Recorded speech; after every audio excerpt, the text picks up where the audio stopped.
కార్తీక పురాణంలో 18వ అధ్యాయము సత్కర్మానుష్ఠాన ఫల ప్రభావము. ఓ మునిచంద్ర, మీ దర్శనము వలన ధన్యుడనైతిని. సంశయములు తీరునట్లు జ్ఞానోపదేశం చేస్తిరి. నేటి నుండి మీ శిష్యుడైతిని. తండ్రి, గురువు, అన్న, దైవము సమస్తము మీరే. నా పూర్వ పుణ్య ఫలముల వలనే కదా మీ బోటి పుణ్యపురుషులను సాంగిత్యం తట్టసించను. లేనిచో నేను మహాపాపి అయి ఈ అరణ్యంలో ఒక మొద్దబారిన చెట్టు అయి ఉండుగా తమ కృప వలనే నాకు మోక్షం కలిగినది కదా. మీ దర్శన భాగ్యము లేని ఎడల ఈ అరణ్యములో తరతరాలుగా చెట్టు రూపము ఉండవలసినదే కదా. అట్టి నేనెక్కడా? మీ దర్శన భాగ్యం ఎక్కడా? నాకు సద్గతి ఎక్కడా? పుణ్య ఫలప్రదాయమగు ఈ కార్తీక మాసం ఎక్కడా? పాపాత్ముడగు నేనెక్కడా? ఈ విష్ణులయమునందు ప్రవేశించుటెక్కడా? ఇవి అన్నీ దైవకముగా ఘటనలు తప్ప మరొకటి కాదు అని నన్ను తమ శిష్యునిగా పరిగ్రహించి సత్కరములు మానవుడు ఎట్లు అనుసరించవలయునో దాని ఫలమేమిటో విశేదింకరింపు అని ప్రార్థించను.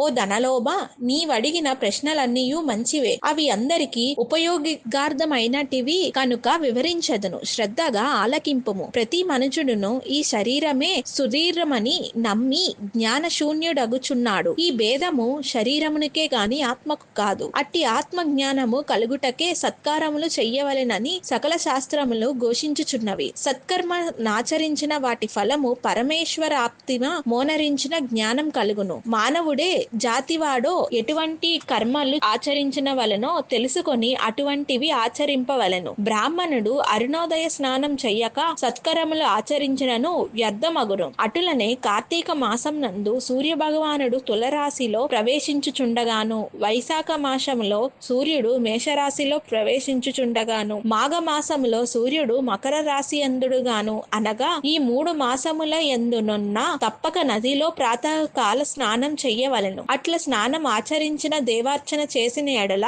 తప్పక వైకుంఠ ప్రాప్తి కలుగును. సూర్య చంద్రగ్రహణ సమయములందున తదితర పుణ్య దినములు యందు స్నానం చెయ్యవచ్చును. ప్రాతకాలంన స్నానము చేసిన మనుజుడు సంధ్యావందనము, సూర్య నమస్కారములు చెయ్యవలెను. అట్లు ఆచరించిన వాడు కర్మభ్రష్టుడగును. కార్తీక మాసం నందు అరుణోదయ స్నానం ఆచరించిన వారికి చతుర్విధ పురుషార్థములు సిద్ధించును. కార్తీక మాసముతో సమానమైన మాసము, వేదములతో సరితూగు శాస్త్రము, గంగా గోదావరి నదులకు సమాన తీర్థములు, బ్రాహ్మణులకు సమానమైన జాతియు, భార్యతో సరితూగు సుఖమును, ధర్మముతో సమానమైన మిత్రుడను, శ్రీహరితో సమానమైన దేవుడను లేడని తెలుసుకున్నాడు. కార్తీక మాసం నందు విద్యుక్త ధర్మముగా స్నాన నదులు ఆచరించిన వారు కోటి యాగములు చేసిన ఫలమును పొంది వైకుంఠమునకు పోవదురు అని అంగిరసుడు చెప్పగా విని మరలా ధనలోభుడు ఇట్లు ప్రశ్నించెను. ఓ మునిశ్రేష్ఠ, చతుర్మాస్య వ్రతముని చెప్పితిరి.